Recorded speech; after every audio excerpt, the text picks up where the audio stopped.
வணக்கம். So percentage கணக்கு பார்க்கலாம். இப்போ ஒரு 5 கணக்குகள் பார்ப்போம்.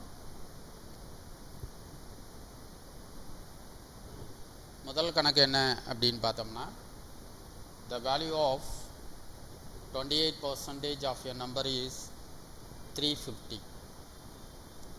What is the number? அப்படின்னா இங்கே 2 டேட்டா கொடுத்துருக்குறாங்க.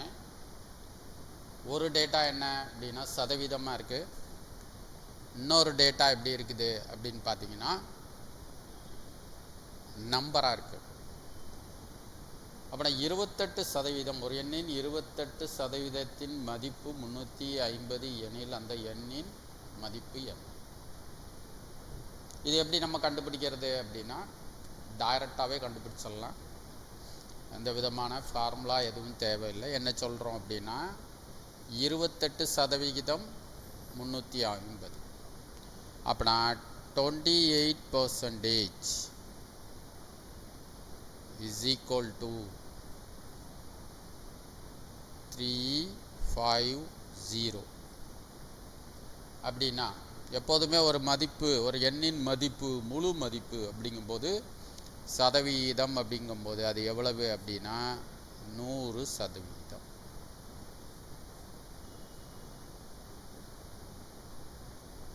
அப்புறம் என்ன பண்ணுறோம், கிராஸ் மல்டிப்ளிகேஷன் போட்டுடலாம். எவ்வளவு அப்படின்னா 350, இங்கே 2 0 இருக்குது, பை 28. ஸோ ஆன்சர் என்ன அப்படின்னா இதை நம்ம முதல்ல கேன்சல் பண்ணணும். எப்படி கேன்சல் பண்ணுறது? இப்போ 35 இருக்குது, இங்கே 28 இருக்குது. அப்போ நான் என்ன பண்ணலாம், இதை 7ஆல் கேன்சல் பண்ணலாம். இங்கே என்ன பண்ணலாம், 5ஆல் கேன்சல் பண்ணலாம். அப்புறம் இங்கே 5000 by 4 அப்படின்னா 5/4 is equal to 1250 is the answer. அவ்வளோதான். ஸோ கணக்கு நல்லா புரிஞ்சுக்கணும். 28%ங்கிறது 350க்கு சமம் எனில் அந்த எண்ணின் முழு மதிப்பு காண்க. இது எப்படி கிராஸ் மல்டிப்ளிகேஷன் நம்ம போகும். எப்போதுமே இந்த மாதிரி பாக்ஸ் போட்டோம்னா இது ரெண்டையும் கிராஸ் மல்டிப்ளிகேஷன் by 28 அப்படின்னு போடலாம். ஸோ இந்த மெத்தடு ரொம்ப ஈஸியான மெத்தடு. ஸோ ரொம்ப சிம்பிளாக கணக்கு போட்டு முடிச்சிடலாம். அடுத்த கொஷின்ஸ் பார்ப்போம்.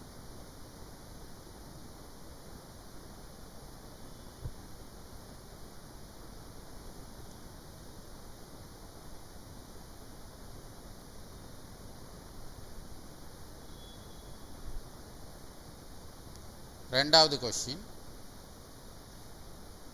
இது பர்சன்டேஜ் கணக்கு தான். எல்லாமே ஒரு 5 கொஷின் பர்சன்டேஜ் கணக்கு தான் நம்ம பார்க்க போகிறோம். ஸோ இதில் பார்த்தீங்கன்னா a number becomes equal its 109% after increasing by 36. Then what is that number?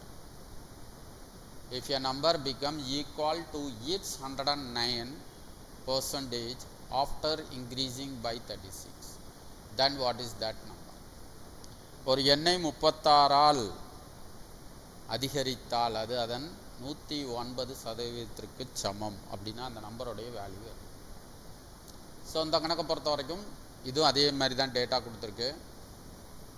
ஒரு சதவீதம் கொடுத்துருக்கு, ஒரு நம்பர் கொடுத்துருக்கு. இப்போ என்ன சொல்லுது அப்படின்னா ஒரு நம்பரோட, அதாவது அந்த நம்பர் 100ன்னு எடுத்துக்குவோம், அந்த நம்பரை 100ன்னு எடுத்துக்கிறோம், ப்ளஸ் 36 ஆட் பண்ணும்போது அது எதுவாக மாறுது அப்படின்னா 136ஆக மாறுது. ஆனால் அதோடைய வேல்யூ 109% வந்திருக்கு எங்கே அப்படின்னு கொடுத்துருக்குறாங்க.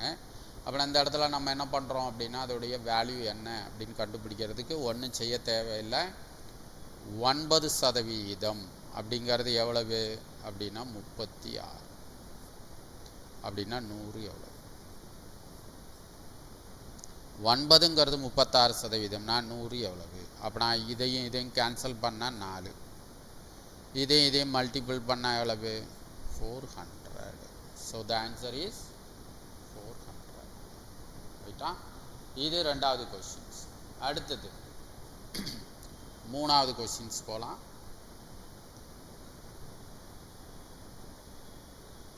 அடுத்தது மூணாவது கொஸ்டின்ஸ். இது ஃப்ராக்ஷன் ப்ளஸ் பர்சன்டேஜ் கணக்கு கொடுத்துருக்கு. A student multiplied a number by 5/3 instead of 3/5. What is the percentage error in calculation? இப்போ இந்த கணக்கை எப்படி நம்ம சால்வ் பண்ணுறது அப்படின்னு பார்த்தீங்கன்னா, ஒரு நம்பரை ஒரு ஸ்டூடெண்ட்டு நம்பரை மல்டிபிள் பண்ணுறாரு. 5/3 அப்படின்னு பண்ணுறதுக்கு பதிலாக 3/5ன்னு மல்டிபிள் பண்ணியிருக்கார். அப்படின்னா அதனுடைய எரர் என்னன்னு கேட்டிருக்கு. ஸோ இந்த கணக்கை நம்ம சிம்பிளாக சால்வ் பண்ணிடலாம். என்ன பண்ணுறோம் அப்படின்னு பார்த்தீங்கன்னா, 2 ஃப்ராக்ஷன் இருக்குது. 5 3 3 5. இப்போ இதை நம்ம கிராஸ் மல்டிப்ளிகேஷன் போட்டோம்னா என்ன கிடைக்கும் நம்மளுக்கு? 9. இதை கிராஸ் மல்டிப்ளிகேஷன் போட்டால் எவ்வளோ கிடைக்கும்? 25. ஸோ ரெண்டுக்குள்ள வித்தியாசம் என்ன அப்படின்னா 16. 16க்கு பதிலாக 25ன்னு போட்டோம் இல்லையா? இல்லை 25க்கு பதில் 16ன்னு போட்டோம். அப்படின்னா இதில் எது ஒரிஜினல் அப்படின்னா 25ங்கிறது எவ்வளவு? 100. அப்படின்னா 16 எவ்வளவு? இதையும் அடித்தோம்னா 4.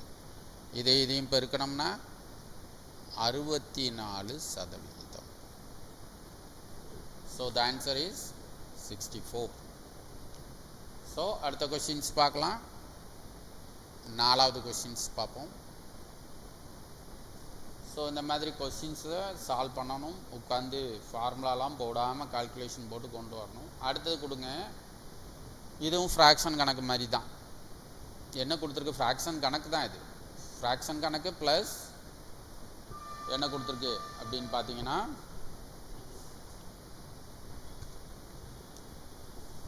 என்ன கொடுத்துருக்கு அப்படின்னு பார்த்தோம்னா, ஒரு ஃப்ராக்ஷன் இருக்குது. ஃப்ராக்ஷன் மீன்ஸ் என்ன அப்படின்னா denominator and numerator அப்படி சொல்லுவோம். If the numerator of a fraction is reduced by 80% and the denominator of the fraction is reduced by 60%, the result fraction is 5/6. What is the original number? இப்போ இந்த கணக்கை எப்படி நம்ம solve பண்ணுறது? ஒரு number இருக்குது, மேலே உள்ள நம்பர் ஒரு ஃப்ராக்ஷன் இருக்குது. மேலே உள்ள நம்பரை 80% இன்க்ரீஸ் பண்ணுறோம். கீழே உள்ள நம்பரை 60% டிக்ரீஸ் பண்ணுறோம். அப்படி பண்ணும்போது அதோடைய வேல்யூ என்னவா கிடைக்குது அப்படின்னா 5 6. அப்படின்னா அந்த இடத்துல 20%.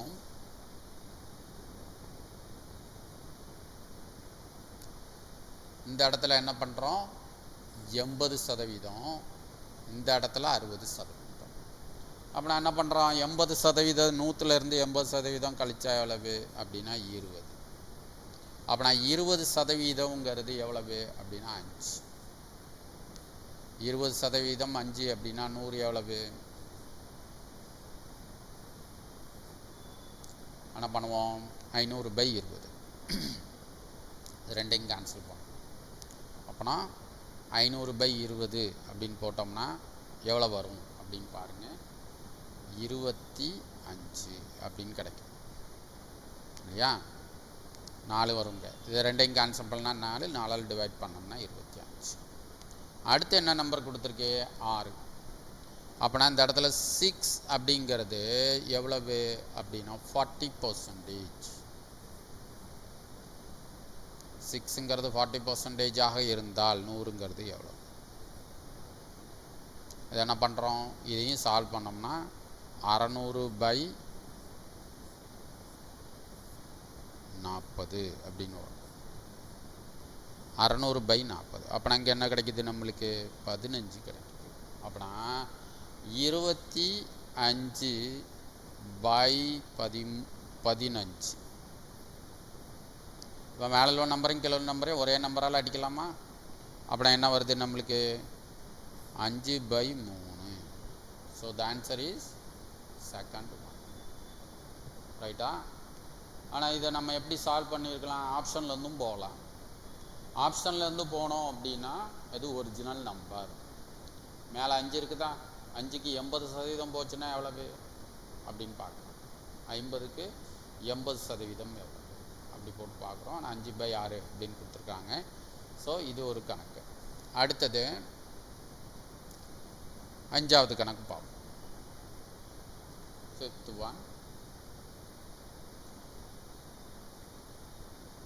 5th கணக்கு என்ன கொடுத்துருக்கு அப்படின்னா, the price of the sugar increased by 30%. by what percentage should reduce the sugar consumption so that the expenditure does not increase அப்படின்னு கொடுத்துருக்கு. இது நார்மல் கணக்கு தான். இந்த இடத்துல என்ன பார்க்க போகிறோம்? இன்க்ரீஸா டிக்ரீஸா, இன்க்ரீஸா டிக்ரீஸான்னு பார்த்தா போதும். ஸோ அந்த இடத்துல இன்க்ரீஸ். அப்படின்னா இதுக்கு ஒரு ஃபார்முலா இருக்குது. ஆர் by 100 + R, அவ்வளோதான். அப்படின்னா இதில் இன்க்ரீஸுங்கிறது என்னது? 30 by 130 இன்ட்டு 100.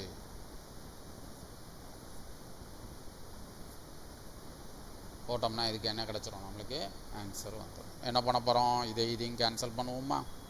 அப்படின்னா 300/13. ஸோ இதுக்கு ஆன்சர் என்ன? ஏன்னா ஃப்ராக்ஷனில் தான் வரும். ஏன்னா 13ங்கிறது ப்ரைம் நம்பர், அதனால் கரெக்டாக என்ன செய்யாது, அடிபடாது. அப்படின்னா ஆன்சர் என்ன அப்படின்னா 22 வராது, 23 வராது. 22 1/3 வரணும், இல்லைன்னா 23 1/13 வரும். ஏன்னா நம்மளுக்கு கீழே என்ன கிடச்சிருக்குது? 13ன்னு கிடச்சிருக்கிறதுனால ஸோ 23 1/13% ஆன்சர். ஸோ 5 கொஸ்டின்ஸ் பார்த்துருக்கோம். 5 கொஸ்டின்ஸுமே ரொம்ப கொஞ்சம் ஈஸியான கொஸ்டின்ஸ் தான். இந்த இடத்துல நம்ம 4 கொஸ்டின்ஸுக்கு ஃபார்முலாவே யூஸ் பண்ணலை. ஒரு கொஸ்டின்ஸுக்கு மட்டும் என்ன பண்ணியிருக்கோம் அப்படின்னா ஃபார்முலா யூஸ் பண்ணியிருக்கோம். ஸோ அடுத்த கணக்கு வரும்போது பார்க்கலாம்.